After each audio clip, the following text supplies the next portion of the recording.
Hello, welcome to math GB. আমরা উচ্চ মাধ্যমিকের কিন্তু সাজেশন ক্লাস করছি। অঙ্কটা কি বলছে? স্বাভাবিক সেটের একটা সংখ্যার সেট দিয়েছে এন, অর্থাৎ ন্যাচারাল নাম্বারের সেট, এর উপর একটি দ্বিপদ প্রক্রিয়া স্টার স্বজ্ঞাত। বলছে A star B is equals to A plus two B by three.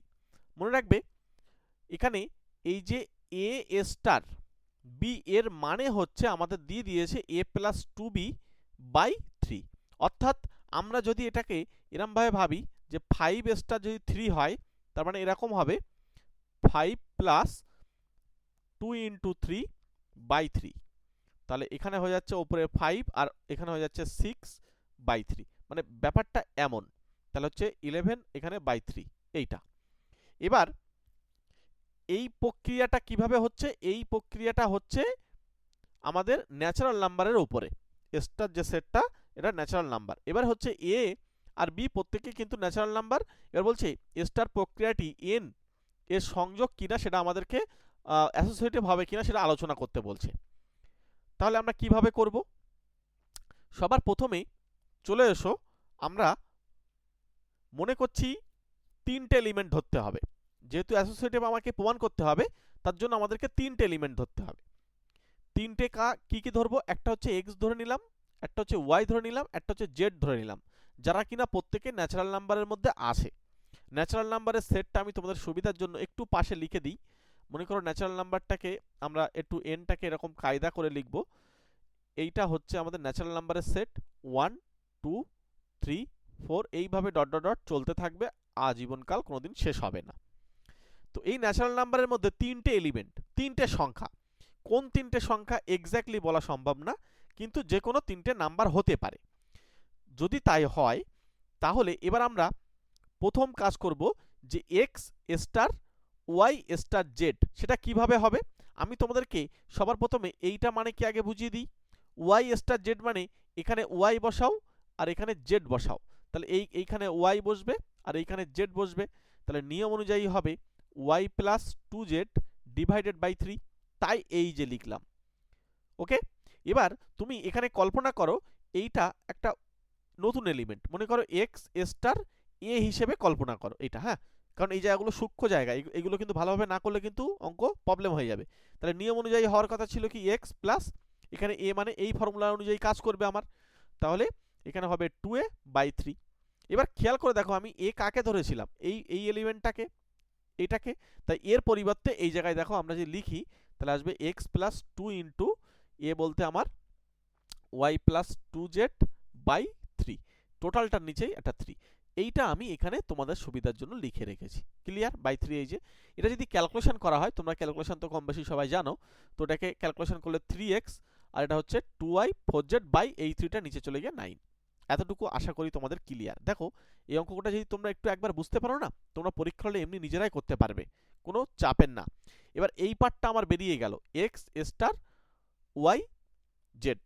এবার আমরা কি করব, আগে এক্স আর ওয়াই এর স্টারের সঙ্গে বার করে নেব। তার মানে এইটা আগে করে তার সঙ্গে জেড করে নেব। মনে রাখবে অ্যাসোসিয়েটিভ মানে হচ্ছে, ধরো এ স্টার যদি আমি বি স্টার সি করি, মানে আগে এটা করে নিয়ে তার সঙ্গে যদি এর কম্পোজিশন করি, এগুলোকে কম্পোজিশন বলা হয়, যদি এটা করি তাহলে আমাদের যেটা আসবে এর সঙ্গে যদি আগে এ আর বি যদি করে নিয়ে তার সঙ্গে যদি আমি সিটাকে কম্পোজ করি, মানে কম্পোজিশন করি, এই ফর্মুলাটা যদি কাজ করে তখন কিন্তু এটা অ্যাসোসিয়েটিভ হয়। মনে রাখবে তোমরা যেন একবারও এই ধারণাটা নিয়ে আসবে না যে এই স্টার মানে গুণ। এই স্টার মানে কিন্তু গুণ না, ঠিক আছে? এই স্টার মানে হচ্ছে কোনো গুণ না, এগুলো হচ্ছে অন্য অপারেশন। আমাদের যেমন যোগ, বিয়োগ, গুণ, ভাগ এইগুলো ছিল, এইগুলো কিন্তু একটা অপারেশন, ঠিক আছে? এর বাইরে যে কোনো অপারেশন নেই সেটা কিন্তু আমরা বলতে পারবো না। ভালো করে শোনো, ম্যাথের এই সমস্ত জায়গাগুলো গোড়ার কথা। এর বাইরে প্রচুর অপারেশন থাকতে পারে। আমাদেরকে শেখানো হয়েছে যোগ, বিয়োগ, গুণ আর ভাগ, এই কটা, ঠিক আছে? আর অন্যান্য কিছু সেগুলো বাদ দাও। তো এই যে নিয়ম, এইগুলোর সঙ্গে আমরা যেন কখনোই এই স্টারের সঙ্গে তুলনা করে যেন গুণ টুন যেন না বোঝে, ঠিক আছে? এগুলো হচ্ছে নতুন করে আমরা ডিফাইন করছি, মানে নতুন করে আমরা একটা নিয়ে আসছি, যেগুলোর ডেফিনেশন আমি বলে দিচ্ছি। যেমন ডেফিনেশন ধরো এই 3+2 এর মানে আমাদেরকে কি বোঝানো হয়েছিল যে তিনটের সঙ্গে যদি দুটো ঘর যাওয়া হয় তাহলে 5টা হয় ঘর, তাই 5 হয়। এই যে কম্পোজিশন, এই যে প্লাসটার মানে এইটা আমাদেরকে বোঝানো হয়েছিল। কিন্তু আমি যদি এখানে বলি 3+ দিয়ে একটা সার্কেল চিহ্ন দিই, দিয়ে যদি এখানে 2 লিখি, এটার মানে যে 5, এটা কিন্তু বলা যাবে না, কারণ এই সার্কেল চিহ্ন দেওয়ার কারণে এর কম্পোজিশনটা নতুন হয়ে গিয়েছে। সেটা কি সেটা কিন্তু আমরা জানি না।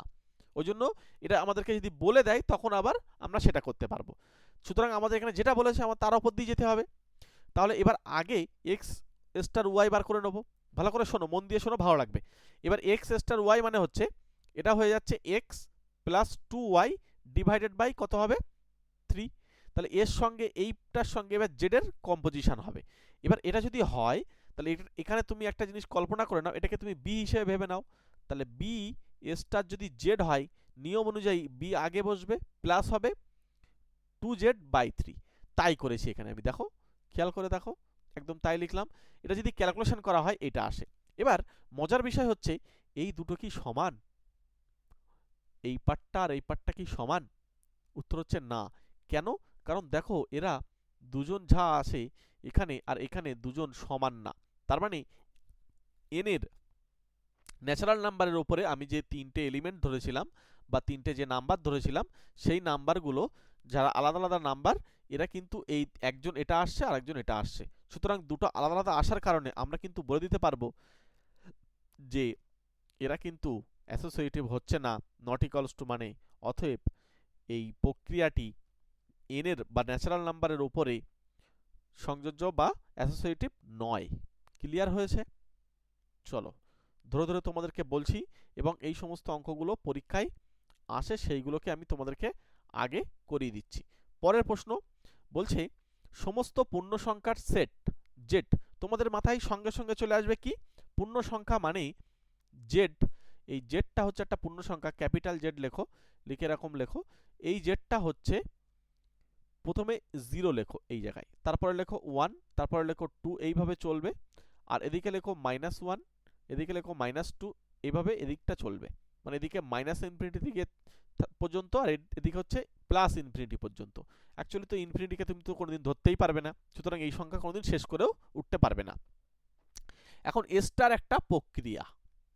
এখন এই প্রক্রিয়াটা কিভাবে ডিফাইন করা আছে, এই ডিফাইন করা যেভাবে আছে সেটা আমাদেরকে এবার দেখব। কিভাবে ডিফাইন্ড? এ স্টার বি হচ্ছে এ প্লাস বি, তার সঙ্গে একটা 5 জুড়ে যাচ্ছে। মানে আমাদের এই এ স্টার বি মানে হচ্ছে আমরা এ প্লাস বি সঙ্গে আরও একটা 5 যুক্ত করতে হবে। তাহলে আমাদেরকে বলছে এই এ বি বিলংস টু যদি জেডে থাকে, তাহলে এই প্রক্রিয়াটি স্টার যে প্রক্রিয়া আমরা যেটা আনলাম, এটা বাইনারি অপারেশন, তো এই যে জেডের সংযোজ্য বা অ্যাসোসিয়েটিভ যেটা হবে কিনা আমাদেরকে যাচাই করতে বলছে। ক্লিয়ার? কোশ্চেনটা আগে ক্লিয়ার করো, প্রশ্নের উত্তর তোমরা সবাই পারবে, এর আগে যেহেতু করেছো তোমরা সবাই পারবে। এবার আমরা কি করব, সেই আগের মতন তিনটে এলিমেন্ট ধরে নেব এক্স ওয়াই জেড, যারা কিনা কোথায় আছে? জেডের মধ্যে আছে। চলে এসো এবারে। এবার আমরা X star Y star Z বার করব। আগে আমাদের এটা করে নিতে হবে, তাহলে ওয়াই প্লাস জেড প্লাস 5। এবার এর উপরে এইটাকে একটা এলিমেন্ট হিসেবে ভাবো, তাহলে এক্স প্লাস এটা সঙ্গে আরো একটা 5 যোগ হবে। মনে রাখবে এই দুটো 5 লিখেছি মানে ভুল না, এটা হচ্ছে প্রথমে এই এলিমেন্টটা আর এইটা পুরোটা একটা এলিমেন্ট, তাহলে এই দুটোকে যোগ করে আবার একটা 5 লিখতে হবে। তাহলে হচ্ছে X plus Y plus Z plus 10। Clear? চলে এসো পরের স্টেপে। ঠিক একইভাবে আমরা এই পার্টটাকে ঘুরিয়ে লিখব, আগে এক্স স্টার ওয়াই করব। তাহলে আগে এক্স স্টার ওয়াই, তার সঙ্গে তারপরে জেড করলে এটা হচ্ছে এক্স প্লাস ওয়াই প্লাস 5, তার সঙ্গে জেড করলে এক্স প্লাস ওয়াই প্লাস 5 সঙ্গে জেড, আর এই 5টা এই সেই ফর্মুলার 5, এই যে। তাহলে এখানেও দেখো X plus Y plus Z plus 10 হচ্ছে। তার মানে কি দুটো কি হচ্ছে? সমান না? তাহলে দুটো যদি সমান হয় তাহলে আমরা ইজিলি কি বলতে পারি? এই সেটটা ওই যে স্টার যে প্রক্রিয়াটি জেডের উপরে অ্যাসোসিয়েটিভ ল খাটবে। ব্যাস এতটুকুই। তোমাদেরকে একটা ছোট্ট করে এইচডব্লিউ দিয়ে দেবো, তোমাদেরকে একটা ছোট্ট এইচডব্লিউ দিয়ে দিলাম। তোমরা এটার উপরে কমিউটেটিভ হবে কিনা যাচাই করো, অর্থাৎ বিনিময় নিয়ম প্রযোজ্য হবে কিনা যাচাই করো। মানে বিষয়টা হচ্ছে এ স্টার বি এইটা সমান বি স্টার এ, এইটা হবে কিনা। ঠিক আছে? সবসময় যে এ আর বি করলে যা হবে, বি আর এ করলে তাই নাও আসতে পারে। আমাদেরকে এ আর বি যদি গুণ করা হতো, সমান বি আর এ গুণ করলে কিন্তু তাই হতো, ঠিক আছে? একটা জিনিস খেয়াল করে দেখো, তাই হতো। এটা কিন্তু গুণের ক্ষেত্রে আমাদের যে গুণ জানি সেটা কিন্তু হয়, যোগের ক্ষেত্রে এ প্লাস বি করলে যা হবে বি প্লাস এ করলে তাই আসতো। কিন্তু একটা জিনিস খেয়াল করে দেখেছো যে এ মাইনাস বি করলে যা আসবে বি মাইনাস এ তাই করলে কিন্তু আসবে না। তার মানে সব জায়গায় যে বিনিময় নিয়ম কাজ করে এটা কিন্তু নয়। তোমরা যারা বিশেষ করে ক্লাস 7 এবং ক্লাস যারা 8-এ এই নতুন সেশনের যে বইগুলো আছে এই বইগুলো একবার দেখো, ওখানে কিন্তু এই সমস্ত জায়গাগুলোকে খুব সুন্দর করে ছোট্ট ছোট্ট আকারে বোঝানো রয়েছে, ঠিক আছে? চলো পরবর্তী অঙ্কে চলে যাব। পরের অঙ্কটাও খুব ভালো একটা অঙ্ক। বলছে মনে করো সকল বাস্তব সংখ্যার সেট হচ্ছে আর, এই কায়দা করে আর এটা লেখার নিয়মই এরকম, ঠিক আছে? এই এক্স হচ্ছে কোথায়, এক্স হচ্ছে বিলংস টু আর। অনেকে এই জায়গাগুলো না পড়তে খুব প্রবলেম হয়, আমি তোমাদেরকে বলছি, তোমাদেরকে হাতে ধরে বুঝিয়ে দেবো, কোনো চাপই হবে না। এফ হচ্ছে একটা ম্যাপিং, সেই ম্যাপিংটা কি বা ফাংশন বলতে পারো। এই ম্যাপিংটা হচ্ছে আর থেকে আর এর ওপরে। মানে ম্যাপিংটা কিরকম, ধরো তুমি এখানে এই জায়গায় মনে করো আর আছে, আর মানে কারা, বাস্তব সংখ্যার সেট। ম্যাপিংটা আগে তোমাদেরকে বুঝে আসতে হবে। এখানেও মনে করো সেই বাস্তব সংখ্যার সেটই আসে। তুমি মনে করো এই আর এর মধ্যেই প্রচুর সংখ্যা আছে, মনে করো 1 2 3 4 0, এর ভিতরে 1/2 1/3 1/4 সব আছে, ঠিক আছে? মাইনাস ওলা সংখ্যাগুলোও আছে, -2 -7 ভর্তি।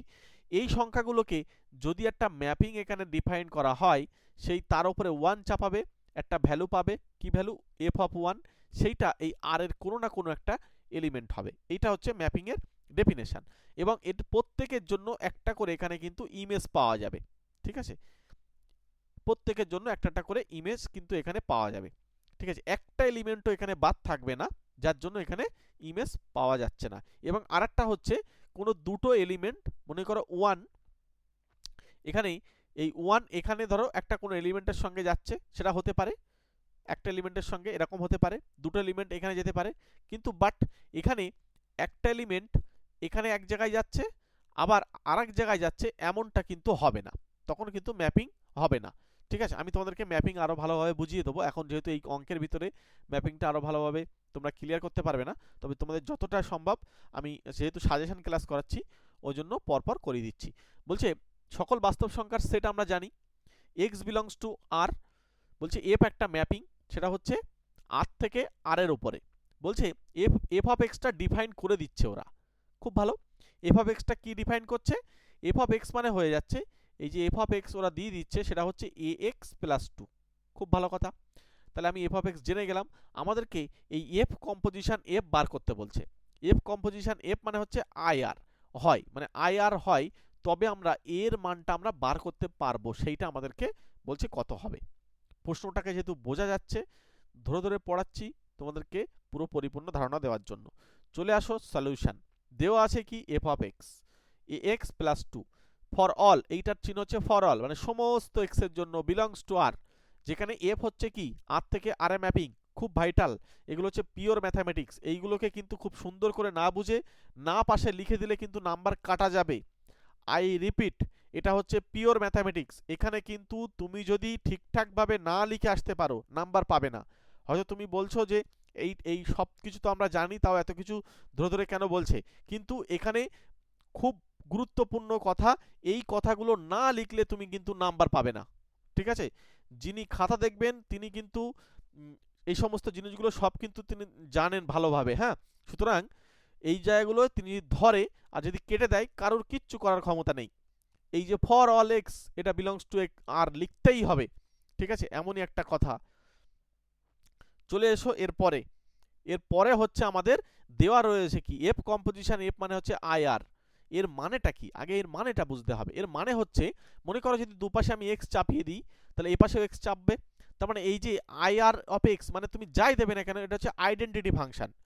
মানে মনে করো এই আই আই অফ এক্স মানে হচ্ছে এক্সই দেবে, ঠিক আছে? এরকম একটা ব্যাপার। এবার যেহেতু আর রয়েছে বলে তাই আর এর উপরে কাজটা করছে, এই আর কিছু না।